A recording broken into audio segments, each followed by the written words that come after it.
Assalamualaikum warahmatullahi wabarakatuh. Innal hamdalillah nahmaduhu wa nasta'inuhu wa nastaghfiruh wa na'udzu billahi min shururi anfusina wa min sayyiati a'malina. Man yahdihillahu fala mudhillalah wa man yudlil fala hadiyalah. Ashhadu an la ilaha illallah wahdahu la syarikalah wa ashhadu anna Muhammadan abduhu wa rasuluh.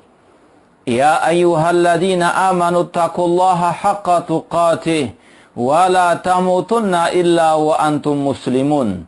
Ya ayyuhan nasu taqu rabbakumul ladzi khalaqakum min nafsin wahidah wa khalaqa minha zawjaha wa batha minhuma rijalan katsiran wa nisaa'a wattaqullaha alladzi tasaaluna bihi wal arham. Innallaha kana 'alaikum raqibah. Ya ayyuhalladzina amanu taqullaha wa qulu qawlan sadida yuslih lakum a'malakum wa yaghfir lakum dhunubakum wa man yuti'illaha wa rasulahu faqad faza fawzan 'azima. Amma ba'd, fa inna asaqal hadithi kitabullah wa khairal hadi hadyu Muhammadin sallallahu alaihi wasallam. Wa syarrul umuri muhdatsatuha wa kullu muhdatsatin bid'ah wa kullu bid'atin dhalalah wa kullu dhalalatin finnar. Ma'asal muslimin, ikhwani fillah wa akhwati, bapak-bapak, ibu-ibu, saudara-saudariku rahimani wa rahmakumullah. Alhamdulillah, segala puji bagi Allah Subhanahu wa taala yang mempertemukan kita kembali dalam kajian kitab Al-Ibana As-Sughra oleh Al-Imam Ibnu Battah Al-Ukbari rahimallahu ta'ala. Namun, sebelum kita memulai kajian kitab Al-Ibana As-Sughra, ada beberapa nasihat yang ingin kita sampaikan dalam rangka menyambut bulan suci Ramadan yang semoga Allah Subhanahu wa taala mempertemukan kita semuanya dengan bulan suci Ramadan dalam keadaan sehat walafiat, dalam keadaan di atas al-aqidah as-sahihah, di atas sunnah Rasul sallallahu alaihi wasallam. Nasihat yang pertama, ikhwani fillah wa akhwati rahmani wa rahmakumullah, sebagaimana kata Imam Al-Bukhari rahimahullah ta'ala, al-ilmu qabla al-qawli wal amal. Ilmu sebelum kita berucap, sebelum kita beramal. Maka kewajiban sebagai seorang muslim dan muslimah bukan hanya sekedar berpuasa, bukan hanya sekedar beribadah di bulan suci Ramadan, namun ada kewajiban sebelum itu, yaitu talabul ilmi faidatun ala kulli muslimin. Belajar ilmu agama itu wajib bagi setiap muslim. Di antara yang diwajibkan untuk kita pelajari yaitu tentang kewajiban-kewajiban yang akan kita laksanakan. Maka nasihat yang ingin kita sampaikan kepada diri kita sendiri juga untuk terus banyak belajar dan terus belajar tentang bagaimana puasa ala Rasulullah SAW di bulan suci Ramadan. Mungkin ikhwani fillah wa akhwati atau bapak-bapak, ibu-ibu, saudara-saudara sekalian bisa juga menyimak kajian kita yang sudah kita siarkan, ya, yang sudah kita sampaikan di medsos kita atau di YouTube kita, entah yang berkaitan dengan hukum-hukum sebelum puasa Ramadan dan juga yang berkaitan dengan puasa Ramadan, dan insya Allah mungkin di bulan Ramadan kita juga terus akan menyiarkan ulang kajian kita ceramah pendek tentang puasa Ramadan atau ahkamus syiyam. Mungkin itu bisa bermanfaat bagi antum sekalian. Intinya harus seorang muslim muslimah berilmu terlebih dahulu sebelum dia berucap, sebelum dia beramal. Karena Rasul bersabda, "Man amila amalan laisa alai amruna fahuwa raddun."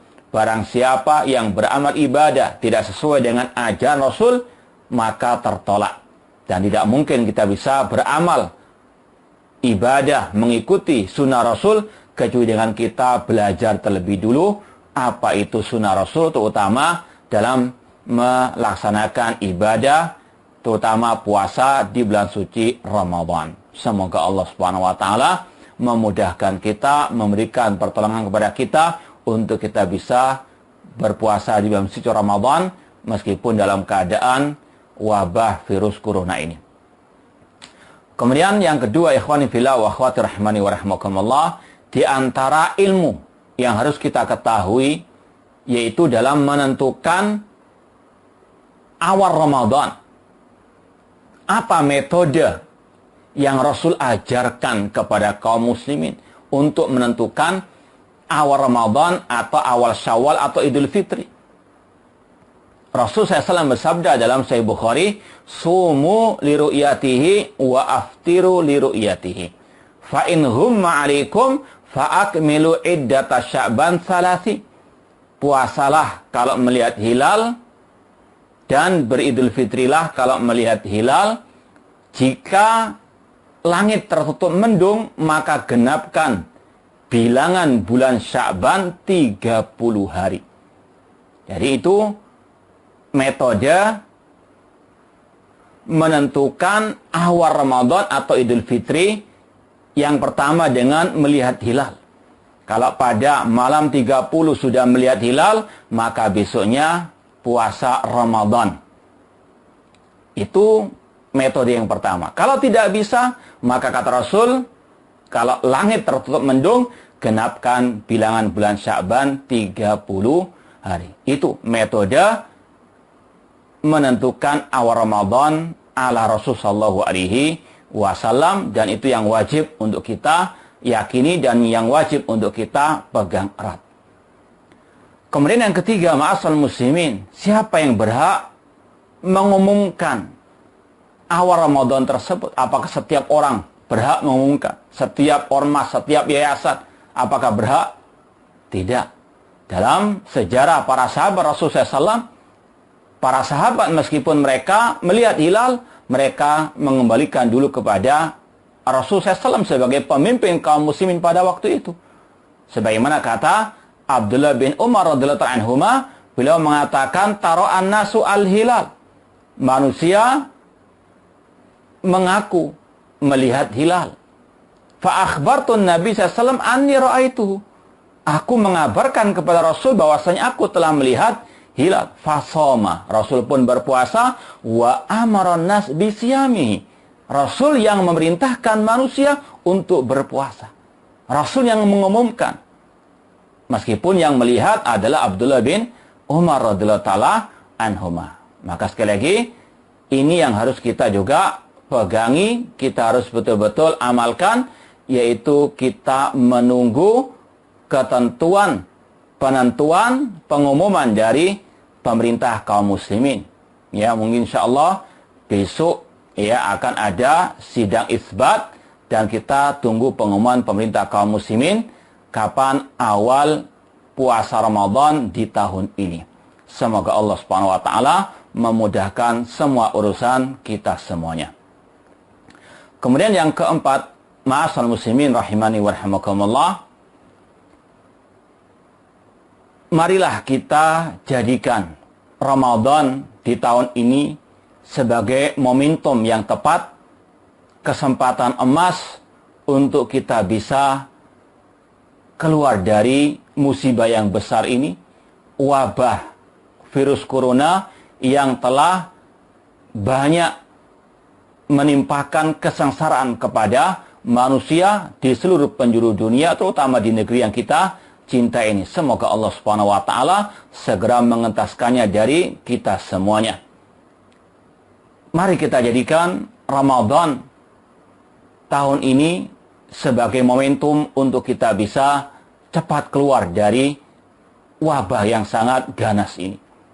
Yaitu dengan kita jadikan Ramadan untuk kita bertobat kepada Allah dengan taubatan nasuha. Ya ayyuhalladzina amanu tubu ilallahi taubatan nasuha. Wahai orang-orang beriman, bertobatlah kepada Allah dengan taubat yang nasuha. Yang berbuat syirik, taubat dari syiriknya kepada tauhid. Yang berbuat bid'ah, taubat dari bid'ahnya kepada sunnah Rasulullah SAW. yang bermaksiat tobat dari kemaksiatannya kepada ketaatan kepada Allah, yang berbuat kezaliman, yang mendolimi orang lain, hendaklah dia bertobat dari kezalimannya tersebut sebelum ada pengadilan di akhirat kelak. Sebelum ada al-qisas di akhirat kelak. Kemudian ma'asal muslimin rahimakumullah, kita jadikan Ramadan ini momentum untuk kita banyak berdoa kepada Allah Subhanahu wa taala. Karena di antara salah satu waktu yang mustajab kata para ulama untuk kita berdoa yaitu di bulan suci Ramadan.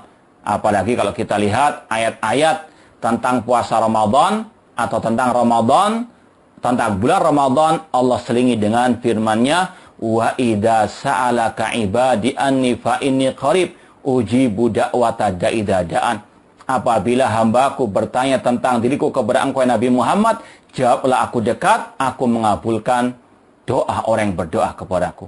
Banyak-banyak berdoa kepada Allah agar kita semuanya, negeri kita diselamatkan dari wabah penyakit yang sangat menyengsarakan semua orang ini. Dan semoga Allah Subhanahu wa taala menyembuhkan mereka yang sakit dan memberikan kepada mereka yang meninggal dunia dari kaum muslimin ampunan dan rahmat-Nya. Kemudian juga kita jadikan Ramadan ini sebagai momentum untuk kita bertakwa kepada Allah Subhanahu wa taala dengan menjalankan perintahnya, menjauhi larangannya, mengikuti ajaran Rasul SAW dengan ikhlas karena Allah Subhanahu wa taala. Karena Allah telah berfirman, "Wa may yattaqillaha yaj'al lahu makhraja wa yarzuqhu min haitsu la yahtasib." Barang siapa yang bertakwa kepada Allah, Allah akan mudahkan semua urusannya, Allah akan berikan jalan keluar dari segala problematika hidupnya, dan Allah berikan rezeki dari arah yang tidak dia sangka-sangka. Banyak-banyak menengadahkan tangan kepada Allah Subhanahu wa taala. Kemudian ikhwani fillah wa akhwati rahimani wa rahimakumullah, di samping itu juga perlu untuk kita tekankan, tegaskan lagi, ikuti arahan pemerintah, arahan petugas kesehatan untuk kita jaga kesehatan, menjaga jarak, agar kita banyak-banyak tinggal di rumah. Kalau tidak ada keperluan yang darurat, jangan keluar dari rumah. Ya, memang harus ada kesabaran. Dan ini juga momentum yang harus kita ambil dari bulan suci Ramadan. Bulan suci Ramadan mengajarkan kita untuk bersabar. Di antaranya bersabar dalam menghadapi musibah. Maka ini sekali lagi, ma'asal muslimin, bersabar. Tetap tinggal di rumah. Dan ibadah kepada Allah di bulan Ramadan itu bisa kita laksanakan di rumah. Apa yang tidak bisa? Kita bisa tetap membaca Al-Quran di rumah. Kita tetap bisa berbuka puasa bersama dengan keluarga kita. Kalaupun kita mau bersedekah, tidak harus ke masjid. Masih banyak tetangga kita yang fuqara wal masakin. Berikan sedekah kepada mereka. Atau kalau kita niatkan untuk berikan buka puasa yang pahalanya seperti pahala orang berpuasa, tidak harus di masjid. Bisa di tetangga kita. Kita berikan ke rumah-rumah mereka dengan tetap menjaga jarak, memakai masker dan lain seterusnya. Intinya masih bisa kita laksanakan, menggabungkan, menjamakkan antara ibadah kepada Allah dengan mentaati aturan pemerintah ataupun dari tenaga kesehatan untuk kita jaga jarak dan untuk kita betul-betul tidak sampai menjadi orang-orang yang menularkan penyakit atau yang ketularan virus corona ini. Na'udzubillahi min dzalik. Demikian pula kalau kita mau salat tarawih, juga kata para ulama bisa di rumah-rumah kita bersama keluarga kita. Ya. Kalau saja Rasul dalam Sahih Bukhari memberikan keringanan untuk tidak salat Jumat, tidak salat 5 waktu di masjid karena ada hujan atau penghalang, maka lebih dari itu salat tarawih yang hukumnya sunnah. Ya, kalau salat wajib saja itu gugur kewajiban salat di masjid, apalagi salat tarawih. Maka jangan kita sebagaimana kata Allah, wala tulqu biaidikum ila tahluka. Jangan menjerumuskan diri kalian kepada kebinasaan. Bisa kita salat tarawih di rumah kita bersama keluarga kita masing-masing. Semoga Allah Subhanahu wa taala segera mengentaskan musibah ini dari kita semuanya, dan harus kita yakini inna ma'al usri yusra. Sesungguhnya setelah kesulitan pasti ada kemudahan. Tidak ada yang kekal abadi di dunia ini. semuanya silih berganti seperti malam dan siang yang terus berputar. Sebagaimana Allah juga mengatakan, wa tilkal ayyamu nudawiluha bainan nas. Itulah hari-hari yang kami putarkan di antara manusia. Terkadang manusia di atas, terkadang di bawah. Terkadang tertawa, terkadang menangis. Terkadang susah, terkadang senang. Itulah yang harus kita yakini. Dan harus ada kesabaran dan rasa syukur kepada Allah Subhanahu wa Ta'ala. Ya, itu yang mungkin bisa kita sampaikan di kajian akhir kitab Al-Ibana As-Sughra sebelum datangnya Ramadan. InsyaAllah sebagaimana kajian Selasa akan kita lanjutkan insyaAllah setelah Ramadan, yaitu insyaAllah pada Rabu ketiga dari bulan Syawal, atau nanti sesuai dengan pengumuman yang akan kita sampaikan biidnillahi ta'ala. Ya, semoga kita bisa lanjut lagi ke masjid. Wallahu ta'ala a'lam. Kita lanjutkan lagi kajian kitab Al-Ibana As-Sughra Al-Imam Ibnu Battah Al-Ukbari, masih dalam bab pertama tentang Al-Manhaj wal Ittiba, tentang manhaj Ahlussunnah wal Jamaah. Pada halaman 32 poin ke-14, Al-Imam Ibnu Battah Al-Ukbari rahimahullah membawakan riwayat, tapi ini dhaif, ya, kata Syekh Albani rahimahullah dalam kitab beliau Mishkatul Masabih. Kalau kita mau tahu nomornya 108, beliau mengatakan di sini dhaif, yaitu hadis yang berbunyi la tujalisu ahlal qadar. Jangan bermajelis ilmu dengan ahli qadar, kelompok al-qadariyah. Fa innahumul ladzina yakhuduna fi ayatillahi azza wa jalla. Karena mereka adalah orang-orang yang suka mempermainkan, mengotak-atik ayat-ayat Allah azza wa jalla. Sekali lagi, hadis ini tidak sahih, ya, secara periwayatannya, sanadnya. Namun kata para ulama, secara makna ini sahih. Kenapa demikian? Karena para ulama sejak dahulu kala telah mentahdzir, memperingatkan kita semuanya dari duduk bermajelis dengan ahli bid'ah secara umum. Ya. Bahkan kata Syekh Ibrahim Ar-Ruhaili dalam kitab beliau Mauqif Ahlussunnah min al-Ahwa wal Bid'ah. Ya, kalau kita mau bacakan ya dari ucapan Syekh Ibrahim Ar-Ruhaili.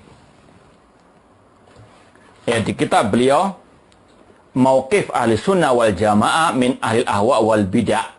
Ini dulu kitab yang tahunnya 95-an itu laris manis, ini kitab, ya.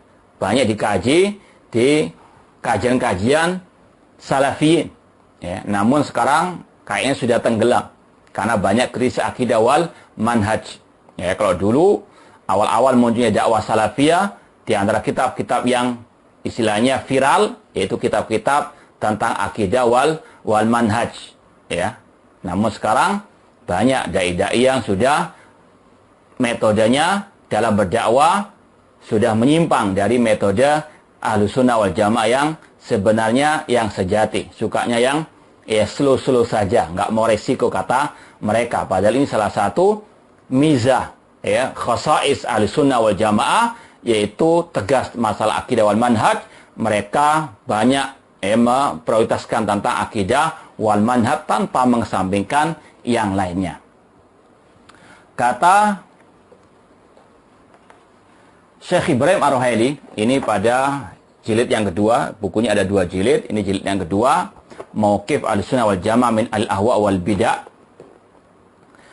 Kata beliau pada halaman 500, ya, pada halaman 530, walida ishtahara fi kutubis sunnah wal i'tiqad at-tahdziru min mujalasati ahlil bid'ah bi suratin la tudahiha ayu suratin ukhra min suwari tahdziri min anwa'it ta'amul ma'alil bid'ah. Oleh karena itulah telah masyhur di dalam kitab-kitab as-sunnah, kitab-kitab akidah ahlussunnah tentang tahdzir, ya, bagi mereka yang anti tahdzir, yang pobi dengan tahdzir, maka bertobat ya, maka hendaklah kembali kepada akidah dan manhaj salaf. Meskipun casingnya kelihatannya salaf, ya, maka hati-hati. Kata beliau, telah masyhur dalam kitab-kitab as-sunnah dan al-i'tiqad tentang tahdzir, memperingatkan manusia dari bermajlis dengan ahlul bid'ah. Bi suratin la tudahya ay suratin ukhra. Yang gambarannya itu tidak ada bandingnya. Artinya sangat luar biasa masyhurnya. Ya. Artinya salafus soleh, kalau bisa kita katakan sarapannya itu tahdzir terhadap ahli al-bid'ah. Banyak ucapan-ucapan mereka. Ya, bahkan dikatakan di sini hatta inna riwayat wal athar fi dzalik anis salaf tuqaddar bil mi'at illam tablugh al alaf. Kata Syekh Ibrahim Ar-Ruhaili, bahkan riwayat-riwayat dari para salafus saleh tentang tahdzir mereka terhadap ahli bid'ah itu bisa mencapai ratusan riwayat, bahkan bisa al-alaf, ribuan.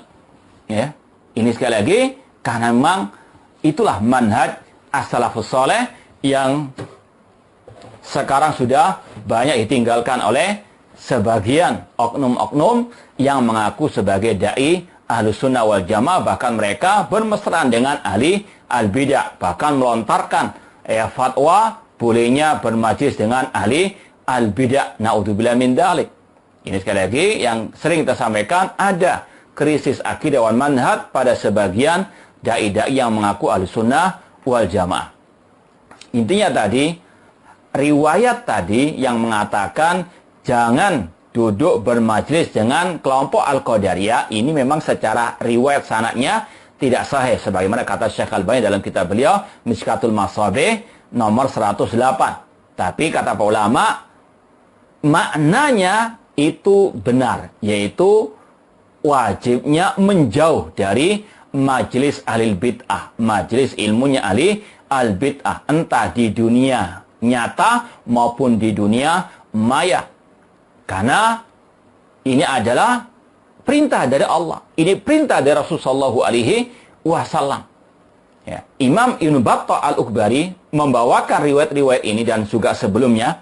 Riwayat sebelumnya masih berkaitan dengan Al-Qadariyah atau tentang larangan berdebat dalam masalah takdir alias membantah kelompok Al-Qadariyah. Yang di situ maknanya sekali lagi yang diinginkan oleh Imam Ibn Battah Al-Ukbari rahimahullah mentahdzir kelompok ahli bid'ah, di antaranya kelompok Al-Qadariyah.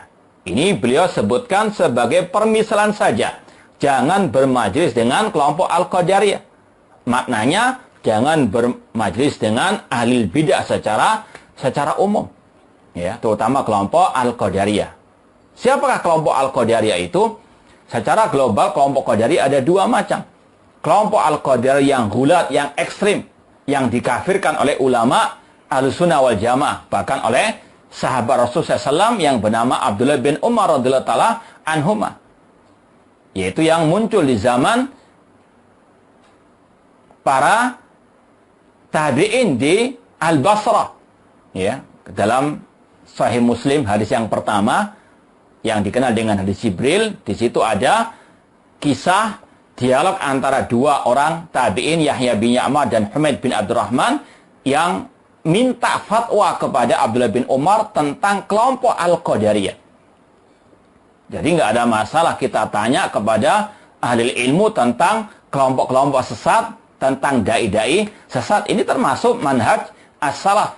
Ya, bertanya tentang agama bukan hanya masalah bagaimana puasa salat, namun juga bertanya tentang siapa si fulan, ya, dengan tujuan memang untuk kita menjaga agama kita dari asyubuhat.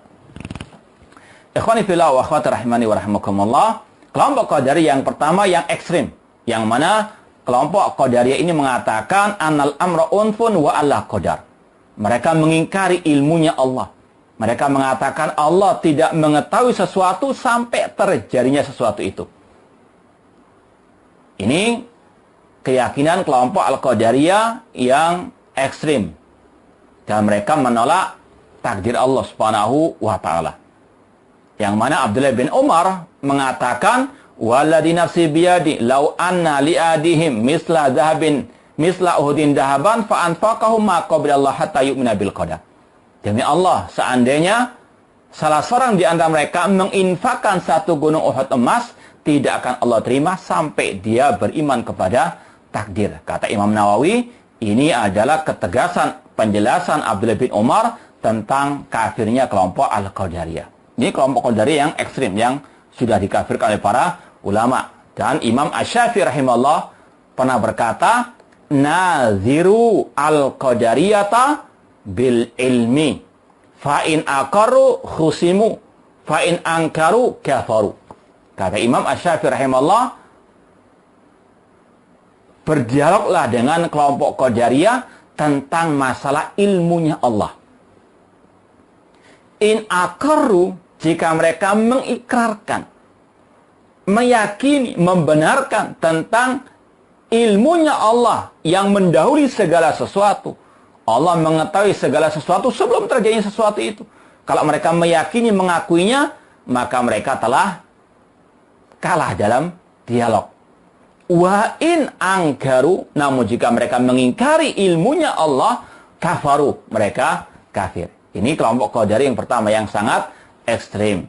Adapun yang kedua, kelompok Qadariyah yang mereka mengatakan perbuatan yang baik itu yang Allah ciptakan, yang Allah takdirkan, sedangkan perbuatan yang jelek itu hanya manusia yang menciptakannya, melakukannya, mentakdirkannya. Dua-duanya sesat, namun yang satu keluar dari Islam, yang satu masih dalam lingkaran al-Islam. Dan Rasul mengatakan al-Qadariyatu majusu hadihi al-ummah. Adapun hadis ini sahih. Rasul mengatakan al-Qadariyatu majusu hadil ummah. Dalam Sunan Abi Dawud, Rasul mengatakan al-Qadariyatu majusu hadil ummah. In maridu fala ta'uduhum. Kata Rasul, kalau mereka sakit jangan dijenguk. Wa in matu fala tasyaduhum. Kalau mereka mati jangan ikuti jenazah mereka. Hadis ini dihasankan oleh Syekh Albani dalam silsilah hadis as-sahihah. Ikhwani fillah wa akhwati rahimani wa rahimakumullah.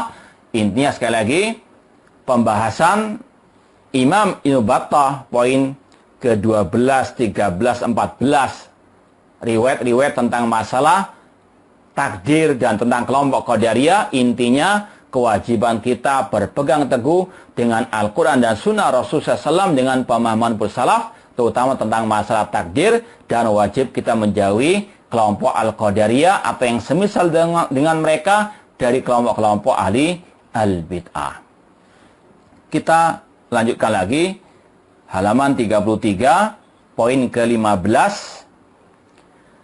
Wa qala sallallahu alaihi wasallam al-mira'u fil Qur'ani kufrun. Mendebat Al-Quran, ragu tentang Al-Quran, itu kekufuran. Hadis sahih atau hasan sahih riwayat Imam Abu Dawud. Ini hadisnya riwayat Imam Abu Dawud dan dikatakan Syekh Albani hadisnya hasan sahih. Apa makna al-mira' fil Qur'ani kufrun? Kata para ulama, mendebat Al-Quran. Ada pula yang mengatakan al-mira' di sini maknanya asyak, ragu tentang Al-Quran itu kufur. Kata para ulama, ada dua kategori di sini kekafirannya. Ada yang kufur akbar, kufur besar. Contoh, kalau orang itu ragu tentang Al-Quran, tentang kesucian Al-Quran, tentang keaslian Al-Quran. Seperti kelompok Syiah Rafidhah, qatalahumullah, yang mereka mengatakan Al-Quran yang ada sekarang di tengah-tengah kaum muslimin sudah tidak orisinal, tidak asli, sudah dikurangi, sudah diselewengkan oleh para sahabat Rasulullah SAW. Ini akidah atau ucapan yang kufur akbar. Ini al-mira' fil Quran kufur. Ragu atau membuat keraguan tentang Al-Quran, itu adalah kufur besar. Atau mendebat Al-Quran yang di situ ada unsur mendustakan ayat-ayat Allah Subhanahu wa Ta'ala. Mengingkari misalnya ayat-ayat Al-Quran. Misalnya Alif Lam Mim, Dzalikal kitabul la raiba fi. Kalau ada yang mengatakan itu bukan dari ayat Al-Quran, orang itu bisa keluar dari al-Islam. Ini kufur al-akbar. Adapun kategori yang kedua, mendebat Al-Quran atau berdebat tentang Al-Quran itu kufur. Kategori yang kedua, kategori kufur asghar. Misalnya seperti perbuatan kelakuan al-bid'ah yang mendebat tentang ketinggian Allah, Ar-Rahman 'alal 'arsy istawa. Dia debat, dia takwilkan. Istawa artinya istaula. Ini juga sama, mendebat Al-Quran. Yang intinya orang itu mengotak-atik ayat-ayat Al-Quranul Karim. Ini kufur, namun kufur al-asghar. Orang itu sesat. Ya. Kewajiban seorang muslim-muslimah adalah berpegang teguh dengan tali Allah Al-Quranul Karim. Selalu membenarkan semua kabar berita dalam Al-Quranul Karim. Selalu sami'na wa ta'na.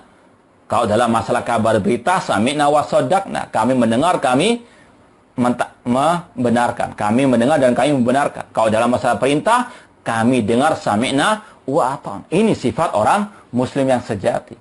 Bukan malah mendebat, menentang ayat-ayat Al-Quranul Karim. Ya. Seperti dalam masalah takdir. Jangan mengatakan 5. Kenapa? Demikian pula dalam masalah nama-nama dan sifat Allah. Jangan mengatakan kaif. Ya. Ini adalah mendebat ayat-ayat Al-Quranul Karim. Ma yujadilu fi ayatillah illa alladhina kafaru. Kata Allah, tidaklah yang mendebat ayat-ayat Allah kecuali orang-orang yang kafir. Kemudian Al-Imam Ibn Battah Al-Ukbari rahimahullah membawakan riwayat berikutnya. Ini masih tentang Al-Quran. Poin yang ke-16, ke-17. Ya. Ini masalah Al-Quranul Karim.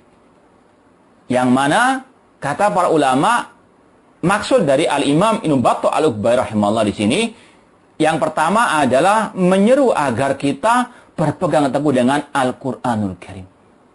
Dalam terutama kita berakidah, harus kita berakidah sesuai dengan Al-Quran. Bukan dengan berlandaskan akal logika atau perasaan atau kearifan lokal atau warisan nenek moyang, tidak. Berpegang teguh dengan kalamullah, Al-Quranul Karim. Ya, terutama di bulan suci Ramadan ini, mari kita jadikan sebagai momentum untuk kembali kepada Al-Quran. Dengan kita meyakini Al-Quran adalah kalamullah dan kalamullah bukan makhluk.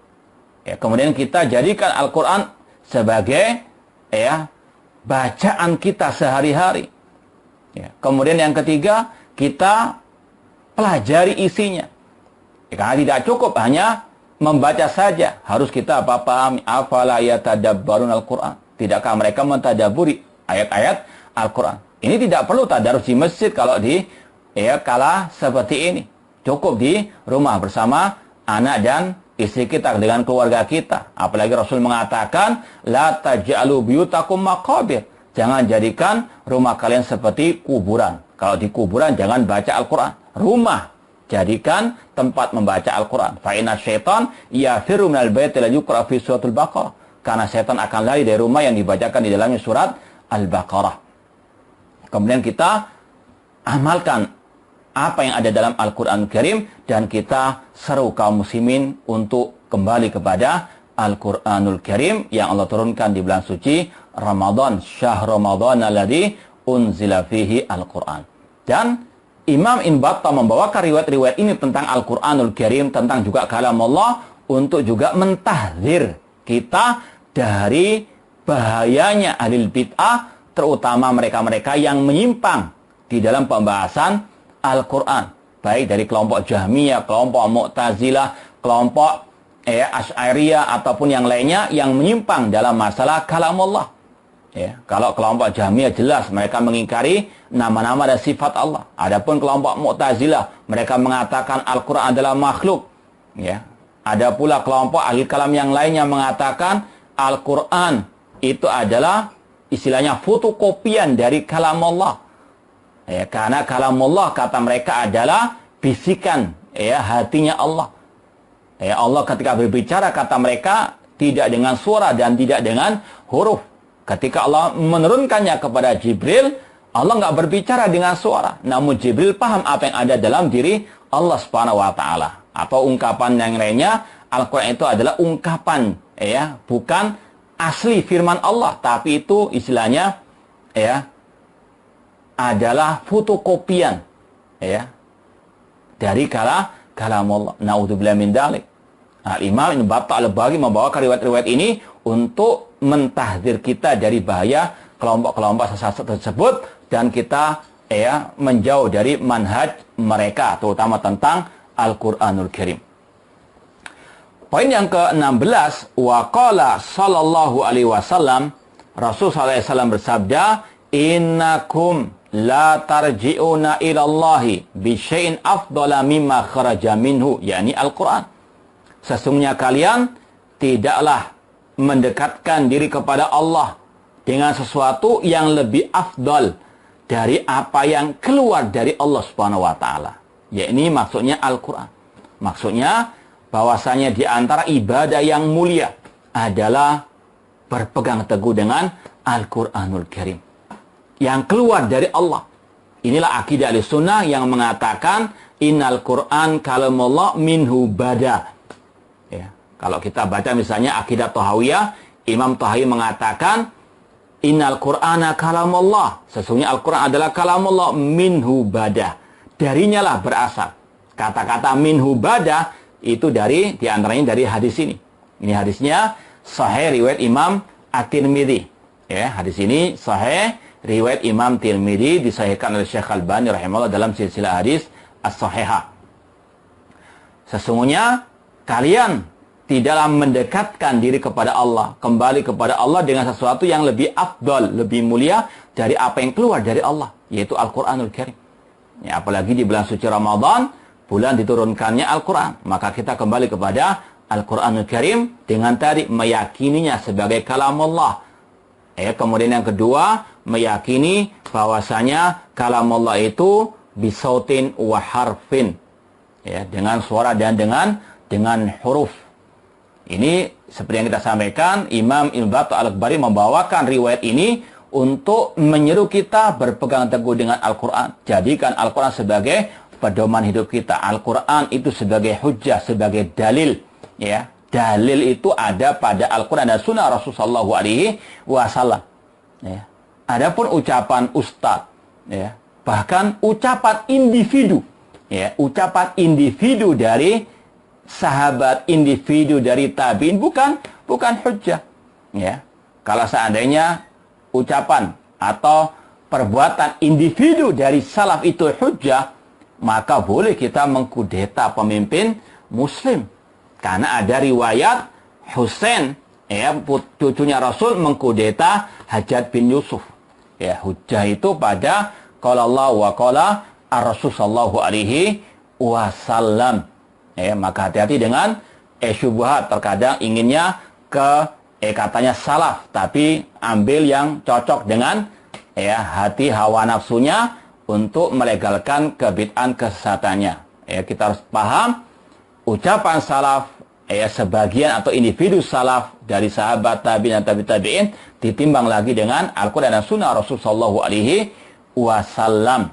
Ya, kalau ucapan mereka tidak bertentangan, maka kita ambil. Kalau tidak sesuai, kita tinggalkan. Ya ayyuhalladzina amanu la tuqaddimu baina yadayillahi wa rasulihi.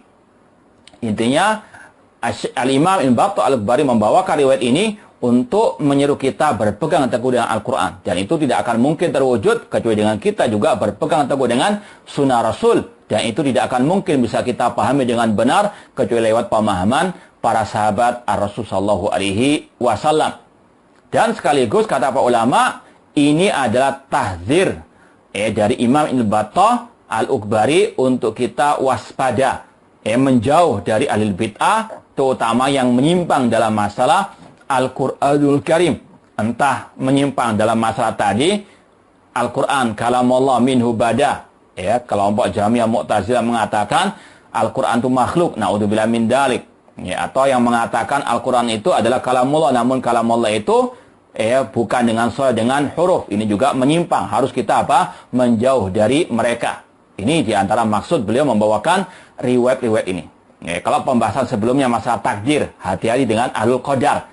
Sekarang kita wajib untuk berhati-hati dari kelompok yang menyimpang dalam masalah Al-Quran. Entah dengan meyakini keyakinan yang sesat tadi, yang kufur tadi, atau mereka-mereka yang suka mentakwil-takwilkan ayat-ayat Al-Quran. Sebagaimana Allah mengatakan, wa qad nazzala 'alaikum fil kitabi an idza sami'tum ayatillah yukfaru biha aw yustahza'u biha fala taqudu ma'hum. Telah diturunkan kepada kalian di dalam Al-Quran, apabila ayat-ayat Allah dikufuri, ayat-ayat Allah dipermainkan, diperolok, jangan duduk bersama mereka. Ini tahziran Allah dari bermajlis dengan ahli al-bidah. Kata para ulama, di antara yang memperolok ayat-ayat Allah adalah ahli al-bidah. Maka wajib untuk kita berhati-hati. Poin yang ke-17, wa qala sallallahu alaihi wasallam, Rasul bersabda, inna Quraisyan mana'atni an uballigha kalam Rabbi. Kalau lebih lengkapnya pada awal hadis dikatakan, ala rajulun yahmiluni ila qaumi fa inna Quraisyan mana'atni an uballigha kalam Rabbi. Dalam hadis riwayat Tirmidzi dan hadisnya sahih, Rasul mengatakan, adakah seseorang yang bisa membawaku kepada kaumnya untuk aku berdakwah, menyampaikan kalam Allah, menyampaikan Al-Quran. Karena kaum Quraisy itu menolakku untuk aku menyampaikan kalam Rabbi, firman Rabbku, kalamnya Rabbku. Ya, intinya di sini yang pertama, penetapan sifat kalam bagi Allah.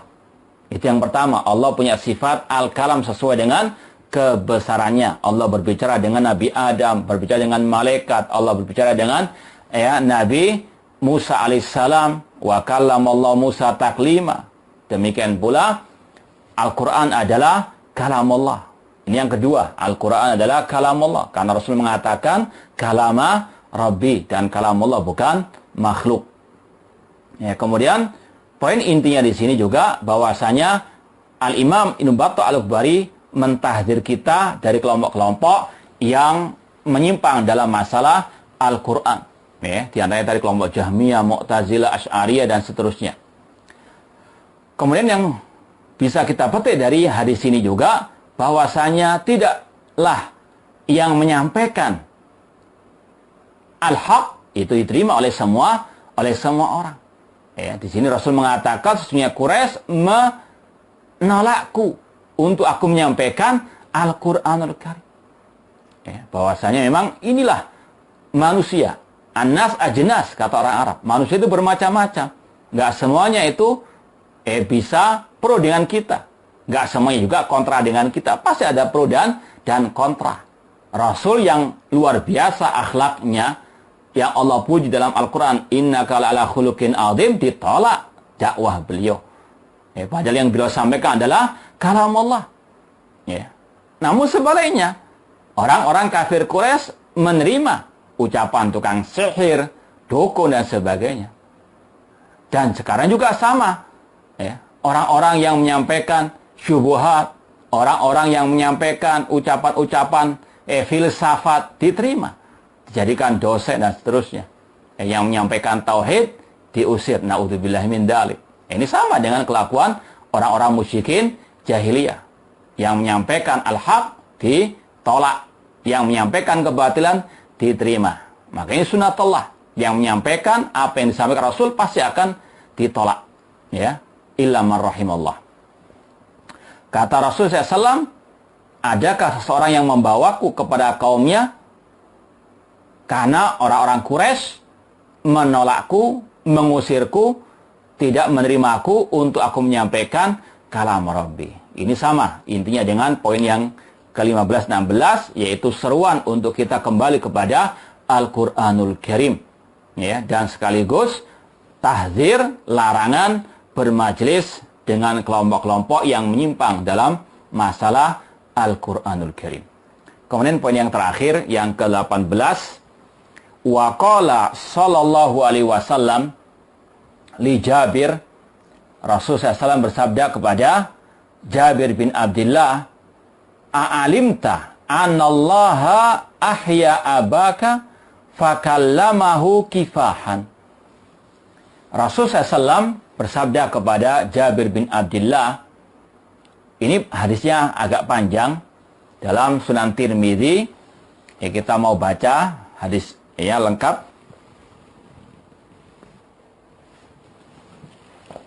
Hadis riwayat Tirmidzi nomor 3010. Kita baca ya hadisnya panjang lebar.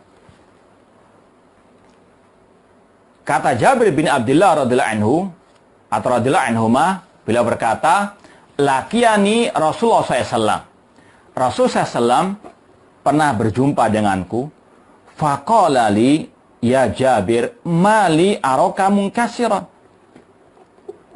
Wahai Jabir, aku melihatmu dalam keadaan sedih. Ada apa denganmu? Inilah sikap sahabat sejati. Kalau ada musibah, menolongnya. Bukan malah menghinakannya, bukan malah mencaci makinya atau menjatuhkannya. Qultu ya Rasulullah. Jabir bin Abdullah berkata, ya Rasulullah, ustushhida abi, qutila yauma Uhud wa taraka iyalan wa dainan. Kata Jabir bin Abdullah, ya Rasulullah, ayahku meninggal dunia dalam keadaan syahid di perang Uhud, dan ayahku meninggalkan banyak anak ya dan banyak utang. Qala, maka Rasul pun bersabda, afala ubashiruka bima laqiyallahu bi abak. Wahai Jabir, bukankah aku telah memberikan kabar gembira kepadamu tentang apa yang Allah perbuat kepada ayahmu, tentang pahala yang Allah berikan kepada ayahmu? Qala qultu bala ya Rasulullah. Iya wahai Rasulullah. Kemudian Rasul mengatakan, makallamallahu ahadan qad illa min wara'i hijab. Tidaklah Allah berbicara dengan seorang pun kecuali lewat ya di belakang tabir. Wa ahya abaka. Namun Allah di alam barzakh ya itu menghidupkannya. Ya, orang yang mati syahid hidup di alam barzakhnya. Tapi bagaimana kehidupannya? Wallahu taala alam. Wa ahya abak fakallamahu kifahan. Dan Allah telah berbicara langsung ya dengan ayahmu kifahan bi ghairi wasithah, tanpa ada perantara, kata para ulama. Ini salah satu mangkobah, keistimewaan ayahnya Jabir bin Abdullah, atau keutamaan Abdullah bin Haram, ayah dari Jabir bin Abdullah radhiyallahu taala anhu, sahabat Rasul sallallahu alaihi wasallam, ayah dan bapaknya sahabat Rasul sallallahu alaihi wasallam. Ini salah satu keutamaan ayahnya Jabir, Allah langsung berbicara kepada ayahnya. Apa yang Allah bicarakan dengan ayahnya Jabir bin Abdullah? Faqala ya abadi tamanna alayya u'tik. Allah berkata, berfirman kepada Abdullah bin Haram, ayahnya Jabir bin Abdullah, mintalah sesuatu kepadaku, aku akan beri. Ini pada waktu di alam barzakh. Qala ya Rabbi tuhini fa'uqtal fika thaniyah. Ya Rabbku, hidupkan aku kembali ke dunia, kemudian aku ingin mati syahid yang kedua kalinya. Ini luar biasa cita-citanya para sahabat Rasulullah SAW mati di jalan Allah Subhanahu wa Ta'ala. Semoga Allah Subhanahu wa Ta'ala menganugerahkan asyhada, mati syahid, kepada kita semuanya. Qala Rabbu azza wa jalla, Allah berfirman, innahu qad sabaqa minni annahum ilaiha la yurja'un. Allah berfirman, telah ditetapkan tidak mungkin manusia itu setelah mati dikembalikan lagi di dunia. Intinya sekali lagi, di situ Rasul menetapkan sifat kalam bagi Allah Azza wa Jalla. Allah itu punya sifat al-kalam, dan kalam Allah tidak sama dengan kalam makhluk. Namun harus kita yakini kalam Allah bisautin wa harfin, dengan suara dan dengan huruf yang bisa didengar.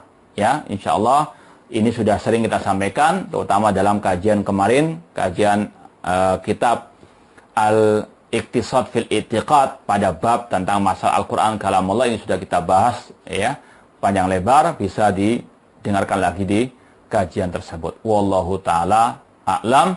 Sekali lagi insyaallah kajian kita Al-Ibana As-Sughra kita stop sampai di sini sebelum Ramadan ini, dan insyaallah kita akan lanjutkan di minggu ketiga bulan Syawal insyaallah taala, entah di masjid ya, semoga cepat berlalu wabah virus corona ini sehingga kita bisa lagi bertemu lagi di kajian di masjid, atau kalau tidak fattaqullah masatum, tetap kita akan laksanakan kajian online ya sesuai dengan kemampuan kita. Wallahu taala alam.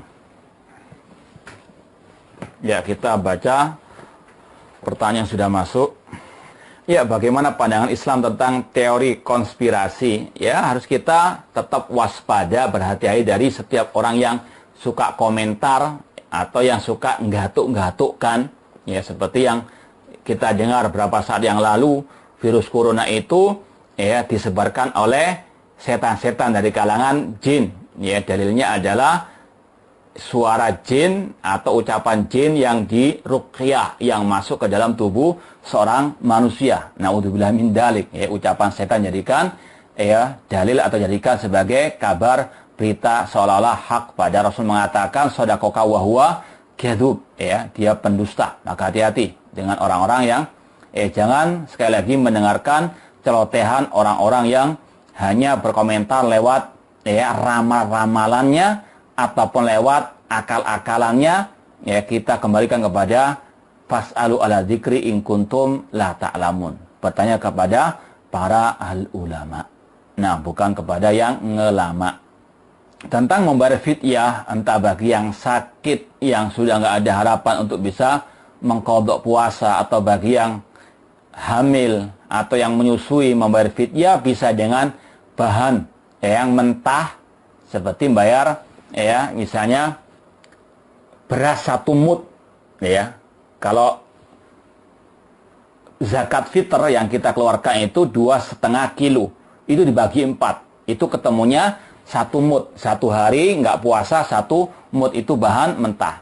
Kalau mau bahan yang sudah matang ya 1 porsi, 1 bungkus makanan untuk orang fakir miskin. Atau kalau mau sebagaimana Anas bin Malik mengumpulkan 30 fakir miskin, 30 orang fakir miskin langsung dikasih makan 1 kali ya. Atau kalau kita mau bahan mentah ya 1 mud itu kita kumpulkan sampai 30 hari, kita berikan kepada fuqara wal masakin.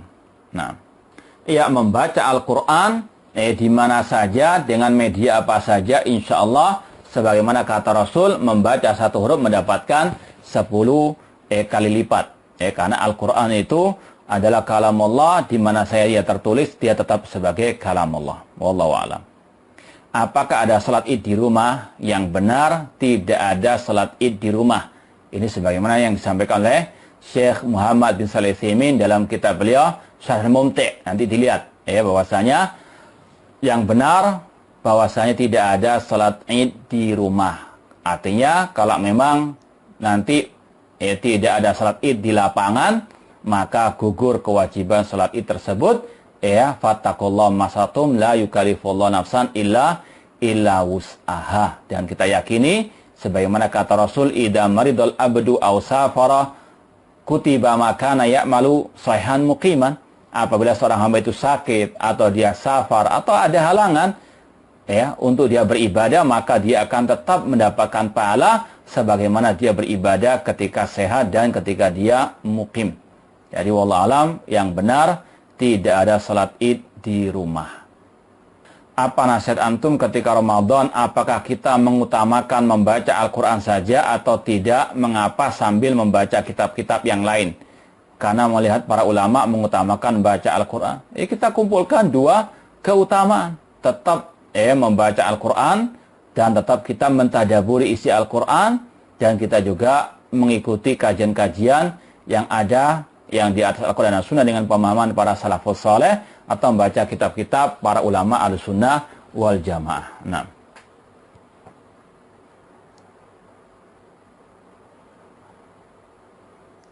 Ya, kita katakan melafadzkan niat itu tidak ada dalam awal ibadah, ya.